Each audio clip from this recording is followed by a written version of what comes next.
आदरणीय दादांचं या ठिकाणी मी मनापासून आभार व्यक्त करतो. त्यांनी घेऊन जी बैठक आयोजित केली, सगळ्यांच्या भावना समजून घेतल्या, अधिकाऱ्यांनी या ठिकाणी बोलवलं. दादांनी मला सांगितलंय, त्यांनी जे मला सांगितलं ते त्यांनी माईकमध्ये सांगितलं की सगळा ड्राफ्ट बनवून ते जिल्हाधिकाऱ्यांकडे पाठवणार आहे. आणि दादांनी सांगितलं की उद्या परवा जेव्हा कधी आदेश येईल, जेव्हा आदेश येईल तेव्हा येईल, तोपर्यंत आपलं उपोषण ठाम राहणार आहे. मी आमदार साहेबांसमोर तुम्हाला सगळ्यांना सांगतो. माझी सगळ्यांना एक विनंती आहे, जोपर्यंत आदेश येत नाही ना, तुम्ही पण आंदोलनस्थळी सगळ्यांनी उपस्थित राहा. कोणी उपोषण करू नका, मला तुमच्या आरोग्याची काळजी आहे, पण सगळ्यांनी पाठिंबा म्हणून 2 दिवस बसून राहा. आपल्या ही भविष्याची लढाई आहे. 167 हेक्टर नाही, 1 इंच ते आदरली द्यायची नाही. आपल्या 1 इंच. आपण सगळे शिवजन्मभूमीचे मावळे आहेत.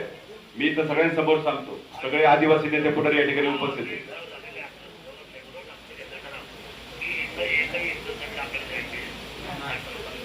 दादांनी या गोष्टीसाठी पुढाकार घेतलाय. त्यांनी मला सांगितलंय की मला फक्त 2 दिवसाची त्या ठिकाणी मला कालावधी द्या. दादा 2 दिवस नाही, अजून तुम्हाला 8 दिवस देतो.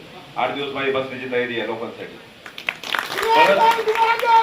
पण दादा आपल्याला काहीतरी झालं, काहीतरी झालं तर आपला आदेश आणायचा आहे. आणि तो विश्वास आम्ही सगळेजण तुमच्याकडे आता पाहतोय. मी मगाशी उल्लेख केला, किल्ले शिवनेरी शिलेदार म्हणून तुमची दादा ओळख आहे, ती आपल्याला जपायची. तुम्ही जपा. आपल्या आदिवासी बांधवांना काहीतरी झालं तरी 1 इंचाचं अतिक्रमण अदानी काय अंबानीचं पण होऊन द्यायचं नाही. आम्ही या गोष्टीवर ठाम आहे दादा. मी तुमचे मनापासून धन्यवाद, सगळ्या अधिकाऱ्यांचे या ठिकाणी धन्यवाद. सगळ्यांनी रिपोर्टिंग त्या पद्धतीने करा. आणि उद्या जे आंदोलन होणार आहे 15 ऑगस्टला, ते त्या मडपारगाव फाट्यावर होणारच आहे. जोपर्यंत आदेश येत नाही तोपर्यंत आपला असा लढा सुरूच राहणार आहे. एवढे मी या निमित्ताने सांगतो. धन्यवाद.